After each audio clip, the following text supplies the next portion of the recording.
answer whatever questions I can answer. So, sorry, it just asked me if it's recording the meeting.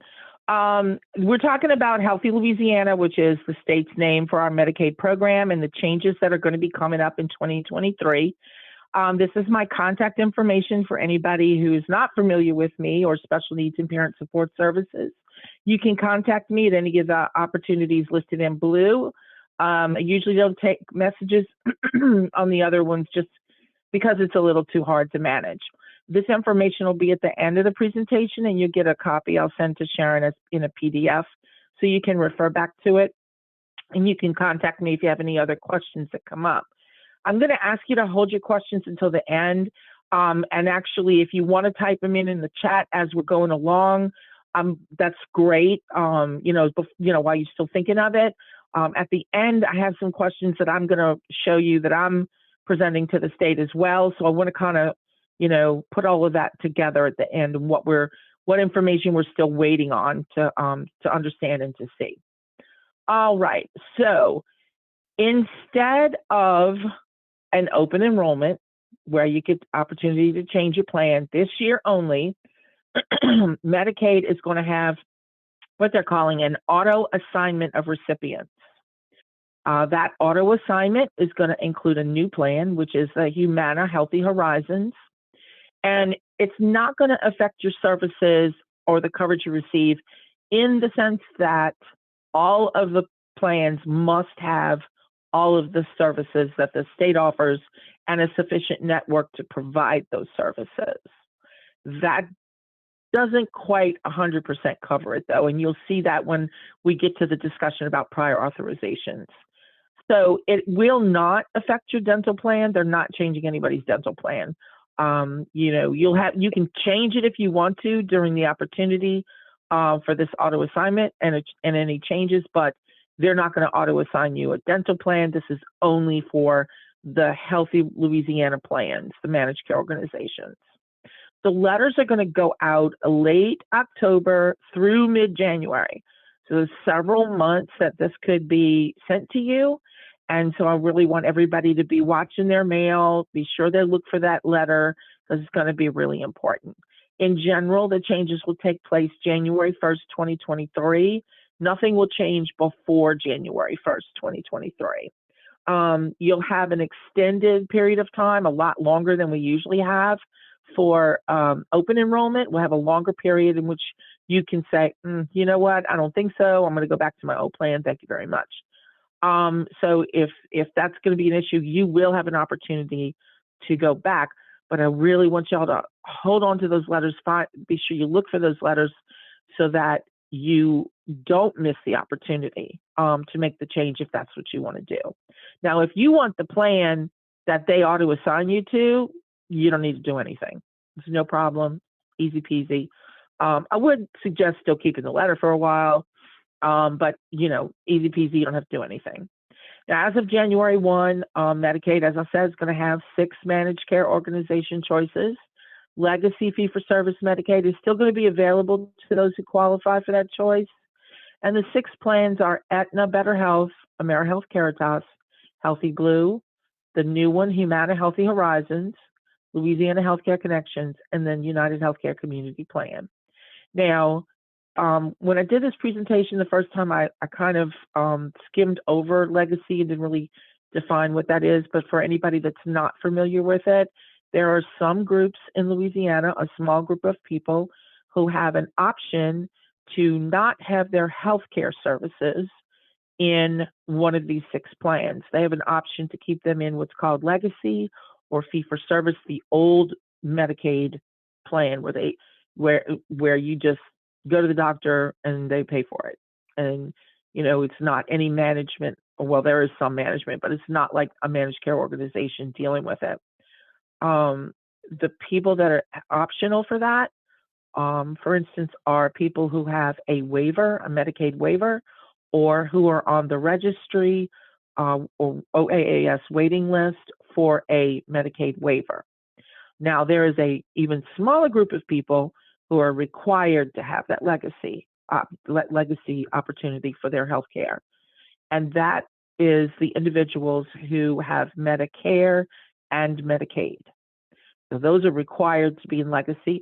Oh, and also anyone who is receiving LHIP, Louisiana Health Insurance Premium, the assistance program. If you're getting LHIP, you also are required to be in legacy for your health care. That said, you still are going to get a letter, and it still may change your managed care plan, because even if you do have health care in legacy, you still have to have a plan for your behavioral health services. So it's really important. You still need to keep a lookout, even if you have legacy. And also, you want to just be sure that, you know, the system didn't make a mistake and accidentally pull you out of legacy, because you don't want that if that's where you want to be. All right, so the letters, they're going to, as I said, excuse me, y'all have a little allergy. They're going to start going out to recipients in late October. They will explain the plan that you currently have, and then it'll say what you're going to be enrolled in as of January 1st. So some people will be auto-assigned to the plan they already have. So if you get a letter and it's like, hey, you're in United Healthcare Community Plan, and we've assigned you to United Healthcare Community Plan. It looks a little weird, but that's because that was the auto-assignment process. Some people will be auto-assigned to a different plan, and then some people will be excluded from the auto-assignment. So let's talk about who we know will be excluded, because there's still some questions for me anyway that remain around this exclusion process.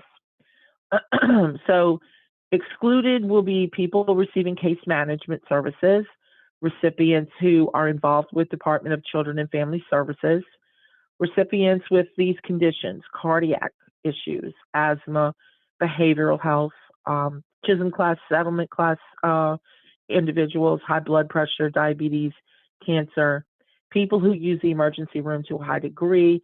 And then it said, as others, to the degree Medicaid is able to identify that high-risk enrollee. Now, it's not to say that all high-risk people are exempt from this. There will be high-risk people who will be assigned to the new plan or auto-assigned, but that these particular individuals, they did identify and can identify in the system, so they didn't want to change a whole lot for them because of the nature of their care. And others don't know who that is.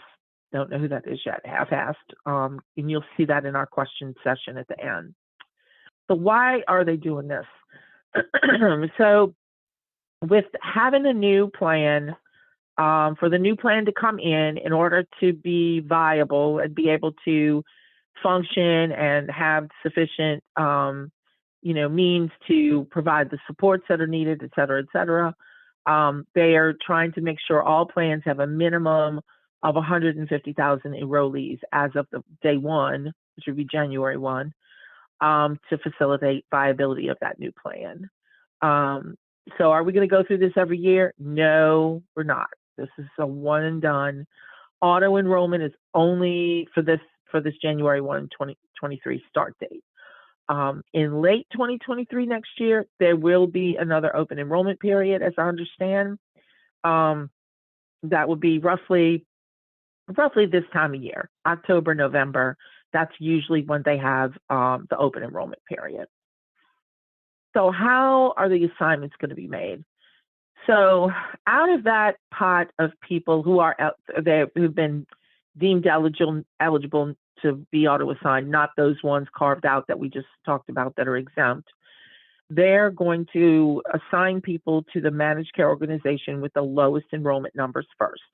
That would be starting with the new Humana plan. I don't know what the enrollment is for the other plans, but with those lowest number enrollment first. Then they're going to assign family as a group, enrollees 19 and over, then children 19 and under, then by zip code, then by alphabetic order. That's how they'll go. What changes for the managed care plans? Not a whole lot for the ones that are already there. They may have some changes in their enrollees, but they would still have to meet and report their target deliverables. They still are responsible to design that program with all of the same services and and a viable network, a network sufficient to cover the state for those services. They still have to meet all their performance goals. What really is important is that your providers are going to need to work with those managed care organizations regarding the changes that are coming. So, they're going to be having to be diligent about double checking enrollment and what you're enrolled in. They're going to have to make sure if they want to take that Humana plan that they've signed up for it or signed up for any other plans that they want to accept. They need to get those things done as this goes along. The providers have to consider enrolling in that plan as a provider, really talk with their patients about what plans they'll be taking or not taking.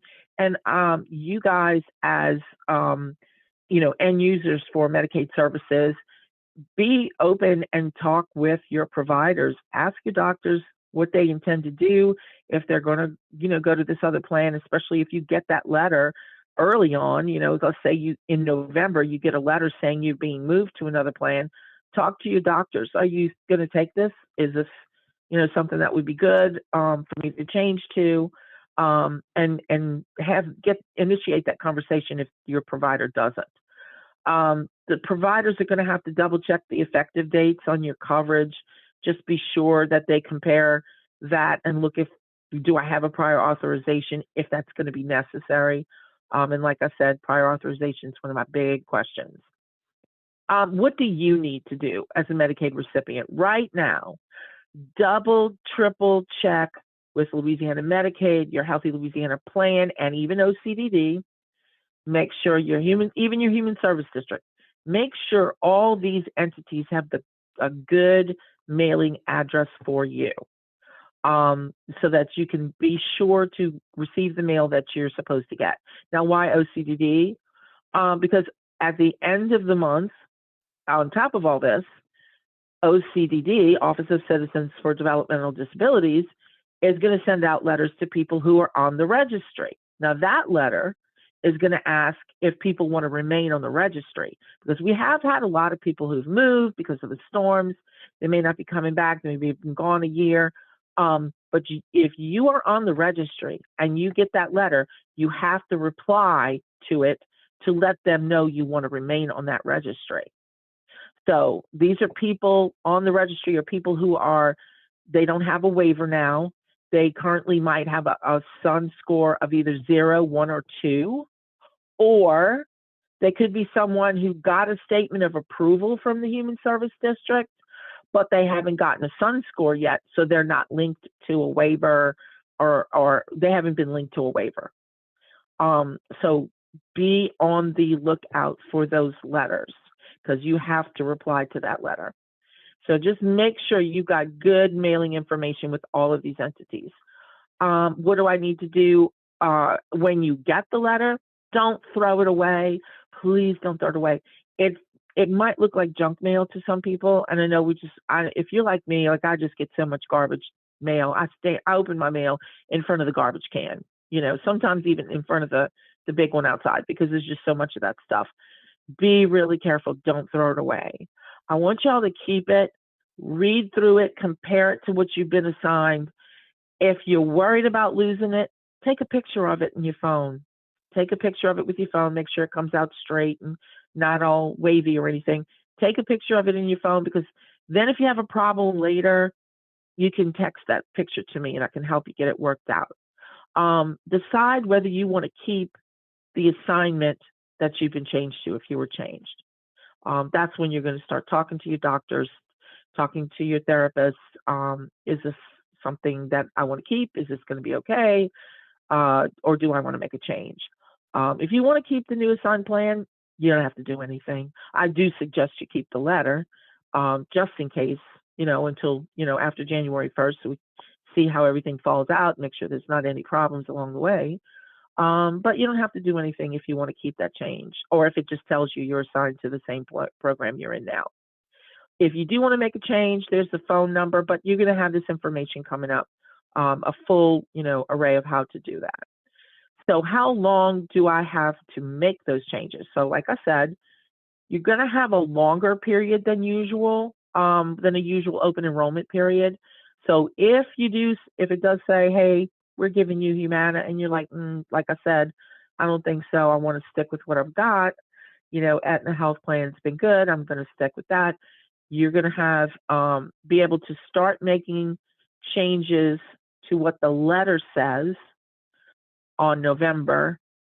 I think it's November 8th. I'll look in the charts coming up. On November 8th, all the way through March 31st. Now, after on March 31st, you're locked in. So then you'll have to have documented for-cause reason for that change, for the reason why you're changing, from what's in that letter, from what you've been assigned to. Let's go to the next slide.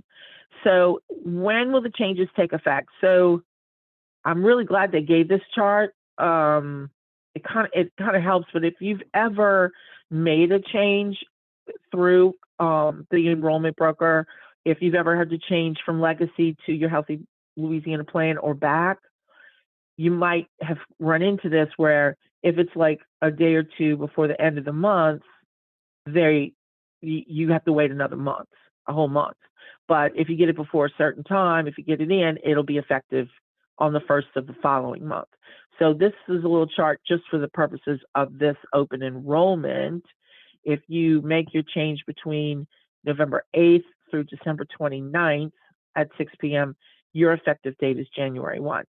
If you wait till after December 29th through January 30th, that effective date is not going to be till February 1st, which means that from January 1 to February 1, if I'm understanding everything correctly, you'll be in the plan that's on the letter.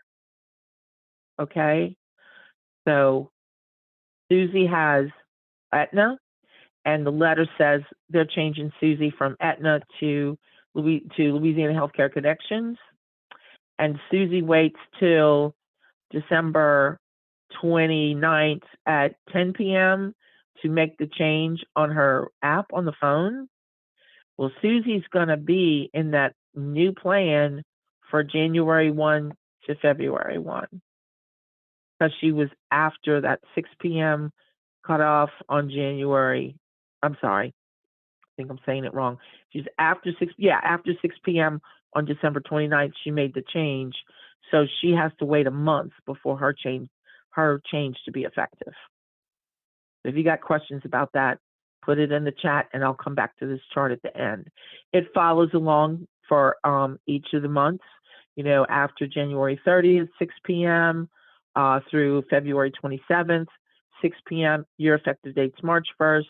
After February 27th through March 31st, it's April 1st. After March 30th, 6 p.m., and this one is a little short, after March 30th at 6 p.m. through March 31st, 6 p.m., your new effective date is May 1st. And then after March 31st at 6 p.m., that's when you're locked in, okay? Let's go to the next slide. So how do you change your plan? There's a number of ways you can do it. You can log on to your account or create an account at myplan.healthy.la.gov/enroll. You can download the Healthy Louisiana mobile app. It is a free app. I suggest you do that because you can do that or go onto the website at myplan.healthy.la.gov and you can do some comparisons there between the plans. And you can also ask about doctors or find out about, is my doctor in this plan? You can get that information also by calling the number on the screen. And you can also fax the enrollment form that should be on their website. Either fax it in at the number on the screen or mail it in, which I really don't recommend. I'm just a person who wants confirmation. I want to know who I talked to. I want to know what time it was, and I want to know, confirmation that they've got the information. So I recommend using either the online system or the app or calling them or even sending the fax. All right, so now the remaining questions. So the following questions that you're going to see are questions that I came up with and composed and I sent into Department of Health, and they were based on a presentation that was given to provider agencies about these changes.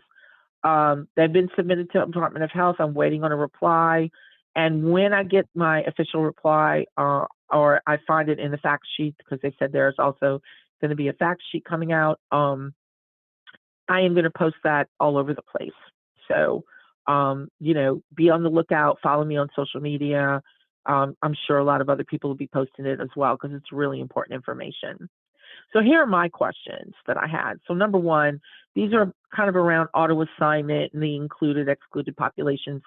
Number one, what are the rules for the newly assigned managed care organization or any newly assigned MCO to honor previous prior authorizations from the previous MCO if you get reassigned? I want to know if they're going to honor those prior authorizations. Now, another question that's not on the screen, and I really did intend to put them into this and it just got past me. A really good question that came up in the other presentation I did last week. In regard to durable medical equipment, particularly something as complicated as, let's just use the example, a very customized wheelchair. So that prior authorization process can take 3 months. If you are with Tommy's mobility company and Tommy has submitted stuff to your managed care plan like Aetna, and Aetna is reviewing it, but then Aetna, you know, there's some back and forth about that. That process takes roughly about 3 months, or it can take as much as 3 months. So let's say you're already halfway through that process, or your provider is, and you get changed out of Aetna. So is the other managed care organization obligated to accept that prior authorization? Or if they are not obligated, or to accept that process where it is, do you have to start all over again, which I kind of suspect if it's in process, you would have to start over again. Or is it in your best interest to change out of that plan? Because if you, let's say you're starting that process in November, that process won't be completed for things like a complicated wheelchair, et cetera, until after, maybe not even until after January 1st. So you would be locked in, or whenever you would be locked in, like the end of March. So that is a big question. So I want to double check also, individuals with legacy, will they be reassigned to an MCO? Are they in the exempt category? I want a confirmation on that. I do believe they may be. Will waiver recipients be part of the excluded high-risk population group? And again, this is all, I think the high-risk population group is dependent upon how Medicaid can identify you in the system. And you'll see in number 5, they had a statement in the presentation that said, to the degree Medicaid is able to identify high-risk enrollees, and they said, example, who may be ineligible at the end of a public health emergency, Medicaid will determine a means to disperse those enrollees across the MCOs. So I'm asking them to explain that, because I don't really understand the connection to enrollees who may be deemed ineligible after the PHE. And what is that relation to being high risk? Are they just talking about PHE members who are no longer eligible? If they're no longer eligible, it doesn't matter if they're assigned. They're not eligible. So I'm asking them about that, but also look at that statement, to Medicaid's able to identify those high-risk enrollees. So, you know, I'm double checking to see who they actually can identify. Can they identify in the system the waiver population? You know, how is that done? And then getting them to elaborate and tell me more about how they're handling the Chisholm class settlement members. MCO categories versus enrollment.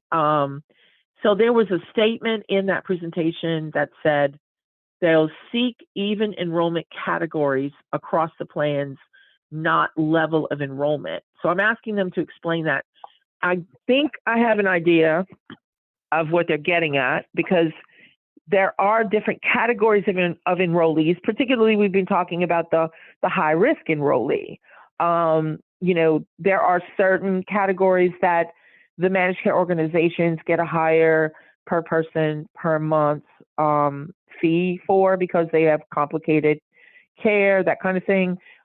Is that what they're talking about? I just really want clarification on that. And then regarding the chart, there was a chart in that presentation that didn't quite make sense with the dates, because they were talking about what would the choices be for people who are newly eligible. So let's say you're applying for Medicaid, and it said if they applied before December 1st, 22, they'll have access to choose the 6 plans, but those who were retro new eligible determinations before 12/1/2022 would only have access to the 5 plans. Now that part I kind of get, because the retro eligibility, they'd be retro, let's say they were retro back to September. Well, we only had 5 plans in September, right? But there's no mechanism to tell somebody that, at least that I can see. So if you've got retro eligibility and you've heard this presentation and you're thinking, okay, there's 6 plans, I'm going to choose Humana.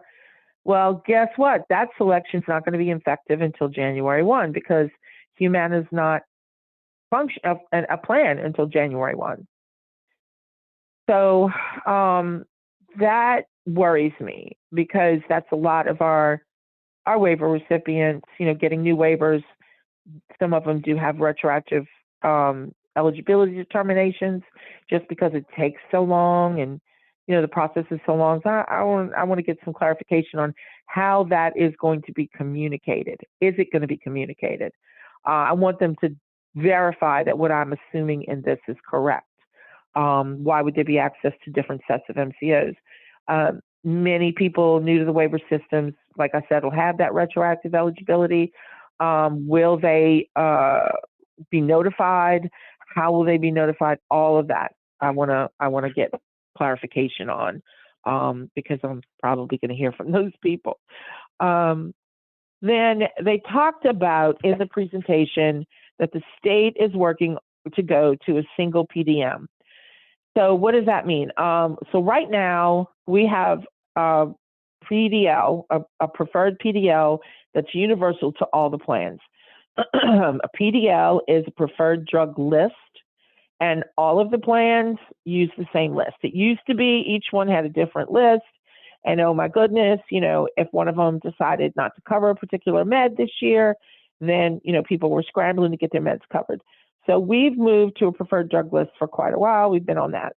Now they're moving to a single preferred drug management group.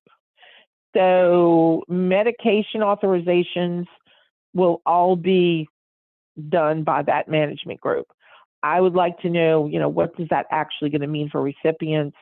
What's the target date for it? Are they going to get like another card for this drug management company? Are they just going to are you still going to have the 2 cards you have now, which is your Healthy Louisiana white card and then the card for your plan? I mean, I'm hoping they keep the card business to a minimum, because if you're an individual that's got dual eligible for Medicaid, Medicare, or you have private insurance, Medicaid secondary, and oh my goodness, if you have TRICARE, then you've just got a stack of cards. And you're just playing poker there, trying to figure out who's on first, who do I give the card first to, what card is applicable, and all that kind of stuff. And of course, if you get into that, call me, but it's frustrating for people not to just have a simple system. If recipients who receive case management, this is my next question, services are excluded, how much assistance would someone need to receive to be part of that excluded group? Because there are some people who, you call up and you request help, you just need to find a provider. Well, if that's all it is, and that's all the case manager did for you, is that enough to constitute someone who's receiving case management being excluded? I know there's a threshold in there somewhere. I don't think my example is probably going to be somebody who would be excluded, but where's that threshold is basically what my question is. Are they very, very involved? How involved? That kind of thing, to where they decide, yeah, we're going to exclude this individual. regarding recipients who are involved with DCFS, little more clarification. Is it only children with open DCFS cases, people in foster care? Who exactly? What do you mean by involvement with DCFS? Give me more clarification. So these are my questions, and I'm reaching to the end now. I want to make sure that you guys know your takeaways from this are: be sure all mailing addresses are correct with your plans and legacy and OCDD and Healthy Louisiana. Check your mail, read your letters, call if you have questions, keep those letters, and call me if you run into a problem. So there's my contact information again, which means I'm at the end. And Sharon, if you're there, I'm going to go ahead and go into the chat unless you need me to do something else. No, I'm sorry, I've not even been able to listen to the presentation because I've been putting out fires. And oh, that's quite all right. All right, well, I'm going to go into the questions then, if that's all right with you. Okay, and before you do that, let me just say that if you had trouble getting into this meeting, would you please stay on at the end and help me to troubleshoot what happened? Because we've had a bunch of people that were not able to get in, and I need to try to figure out why. All right, Karen. Oh, thanks. Okay. And Sharon, I'm just going to say this too.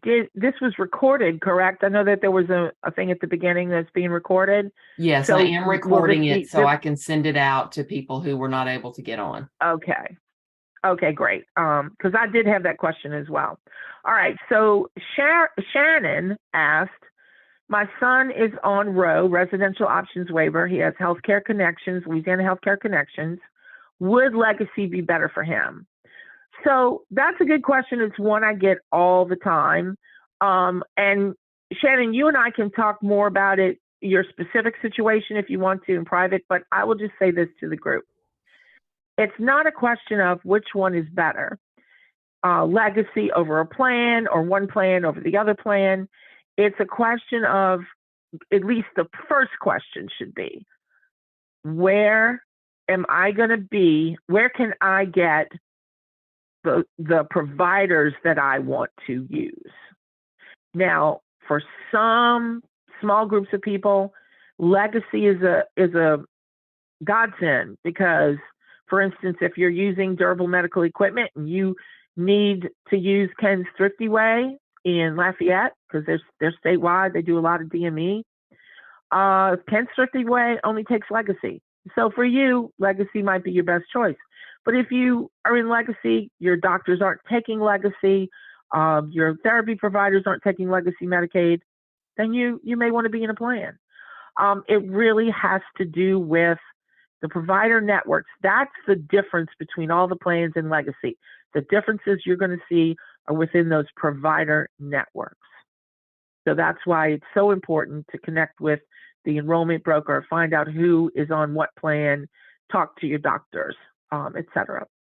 So Julie McKinney says, in the list of exclusions for auto reassignment, I list behavioral health as a condition. What does that mean?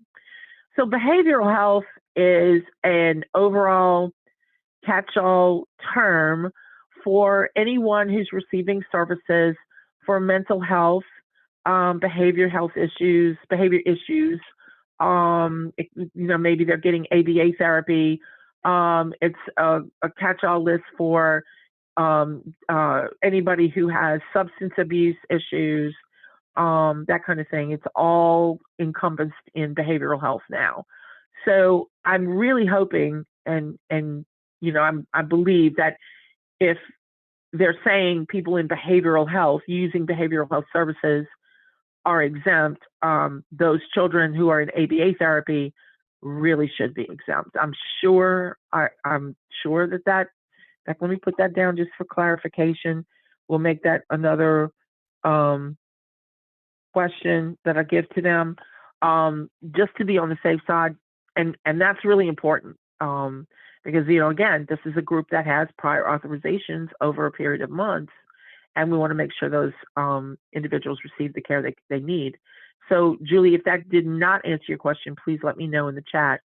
Now, Julie also asked, will the letter give you enough information to compare your assigned program with the others, or how else can people learn about the plans? Really great questions, Julie. So one of the things that's going to come with the letter is going to be this chart. It'll have all of the Healthy Louisiana plans on the chart. It'll tell you about all the little perks that they give and what they give them for. So you can take a look at that if there's things you need.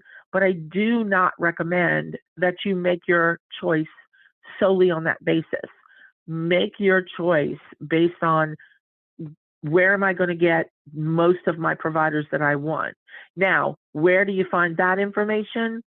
The information that I gave previously, and I'm going to go back on the slides to find it, where you call, here it is, you call the plan, you email, go on the mobile app. You can look on the mobile app to see who the providers are. I believe they come up in there, or ask, put your provider name in there and see who they take. Now, I will always recommend, I am a strong believer in redundant systems, okay? If you look at this app and it says your doctor's on there, call your doctor and double check, just to make sure that there hasn't been, he's not in the works of leaving that plan or the works of adding a particular plan, because that could be something that's in progress, could affect. So that's where you go to get the information, all of the information that you need to make your decision. Kathy's asking, if they don't reassign us to a new plan, can we change anyway? Yes, this will be an opportunity. Good question, Kathy. You will have an opportunity to make a change if you want to anyway during this period. The app is called, I think it's called Healthy Louisiana. I don't have it at my disposal, but I tell you what, I'll give that to Sharon. We'll get that to you guys some way. But when you look at that website for myplan.healthy.la, there's like a logo on there. When you do your search in like the app stores, you'll see the logo. And I would do my search in your app store for Healthy Louisiana plan or Healthy Louisiana. Oh, Pam says she saw it on the next slide. Sorry, that's okay. Kathy, yeah, sorry you missed the beginning. I'm really sorry, folks. And if you missed 15 minutes of the beginning, about probably the first 8 or 9, Sharon will tell you, was me trying to get my sound to work. So it wasn't a tremendous amount that you missed. So Christy says, my daughter's received a waiver since 2010. Therefore, she is a 2 and 3 in your questions and has been assigned to Healthy Louisiana plan. But I've been told both by both Healthy Louisiana plans, she's not eligible for any services provided by these plans. Why?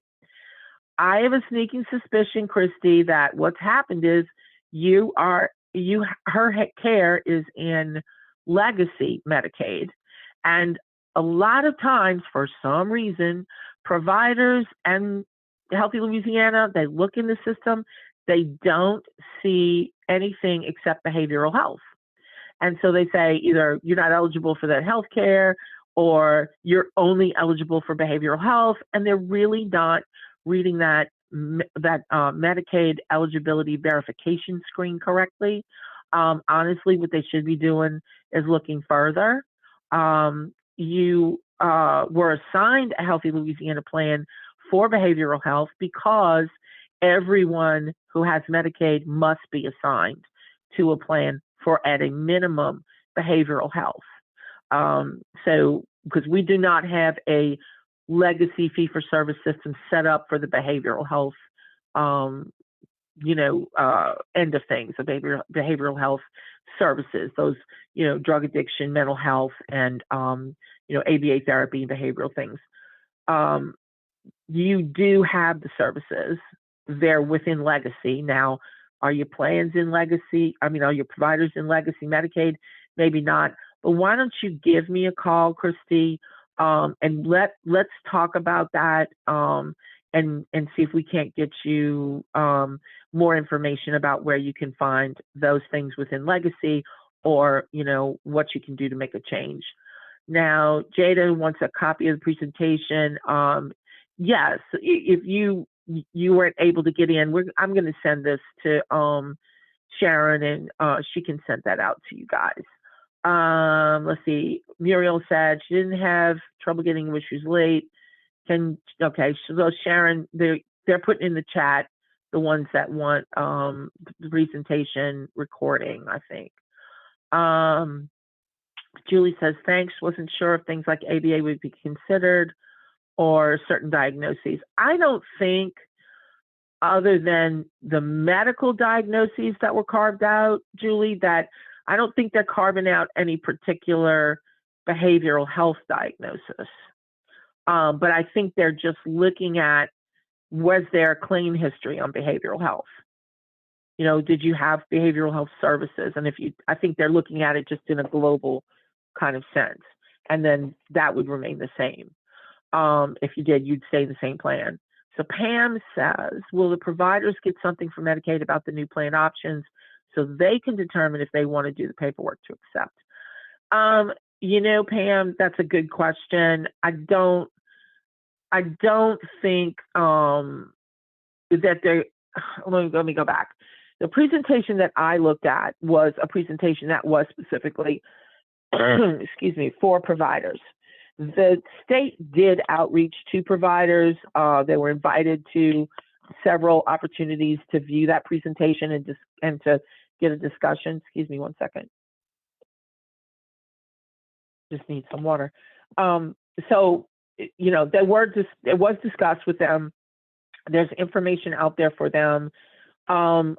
Providers have to have some level of proactive, you know, some initiative. They do have provider lines for everything they can think of. If they have a problem, a question, an issue, if they find out about this. So they should be looking at those mass communications that come from Department of Health that tell them that there's something coming down the pike, logging on to those presentations, going in back and looking at the video archive like I did on those presentations. So that would be how they would find out about it. Christy's gonna, okay, thanks, Christy. Lori, does Legacy have its own app? No, nope, Legacy does not have an app. There is no app for Legacy. All the plans have an app, by the way, folks. And I strongly urge you to download the app for your plan because it can be really helpful. You can get your Healthy Louisiana card on the app, so it's on your phone. And like when you have to evacuate for a hurricane or you're running out the house, you know, trying to, you know, get to the doctor and you forget those cards, the card's in your phone. So it's really, really helpful. Let's do a copy of the slides in an email if that's possible. Pam, yes. I think Sharon's going to take care of that. Melissa needs a copy of the recording. Oh, Julie, thank you for I was going to ask you guys that. Julie says this has been very clear and it's important for us to know. And anybody, look, if you still have questions, I always tell my people, Medicaid is a behemoth. It is big. There's a lot of things going on. No question is a bad question. No question is a foolish question. Do not hesitate to ask me. If I don't know, I'll try to find the answer as best I can, get you to someone who can give you the right answer, but we'll figure it out. But I learn something new every day, and I've been doing this for over 15 years. There's no way everybody in the world can, you know, if you're not working in this every day to really, you know, get all of this stuff and maintain it, remember it. You know, we have lives, you know. So Julie asked, do I have a ready-made social media graphic or blurbs? You know, here's the thing. I kind of hesitate to do anything that in that kind of summary. I mean, I have some things that I'm been trying to develop for like my Instagram. But I would have to break it down much more than this. Like, it would have to be something like, just watch the mail. Right now, I have one that is call all these places and make sure they have your right address because the letters haven't gone out. Once the letters go out, I will have one that I'm going to use. And you can find it on my social media. That's going to say, watch for your letters. These are 2 letters that could be coming to you in the mail. Don't throw them away. Something simple like that. Call me if you have questions. But I can't get into too many details in a graphic because it's just not enough. Let's see. Kathy says she downloaded the app and it seems to be just to enroll as a new member, not for existing members, ? No, existing members are supposed to be able to make changes on there. However, I don't think you can make the legacy change on there. So as we're not in this open enrollment period, we're not in the, or the change period. November 8th is when you can start making changes. You probably don't have that option right now, Kathy, until we hit that November 8th mark after the letters start coming out, and that is the beginning of this period of auto assignment. So that's probably why you can't make those, make any changes or anything, and it's just for enrollment. All right. So I think I've gone through all the questions. I want to thank all of you for joining. I'm going to try to keep doing presentations about this. I definitely will. If the answers that come back to our questions are, real complicated or need clarification, I'll probably do another webinar. I may do some more just on this right now, just to get the word out. But, contact me, let me know if you think of any new questions to ask them, because I really want to make sure this goes smoothly for as many people as possible. Let's see, I think there's one more chat. Okay, so Melissa says, thank you. You're very welcome, Melissa. And Sharon says, if you need a recording of the presentation, not just the PowerPoint, email Sharon. Her email is in the chat, sblackmon, M-O-N, at FHF of GNO.org. She can't send it to everybody because it's a big file. So yeah, it's going to be a PDF file. And, if you want to go back and look at the recording and then you want to call me about something, please don't hesitate. That's all I have, Sharon. If you're there, I think we might be good to sign off. And right on the dot, 1 o'clock, made it right on time. Karen, thanks so much for being here. We definitely appreciate it. I'm going to stop the recording right now.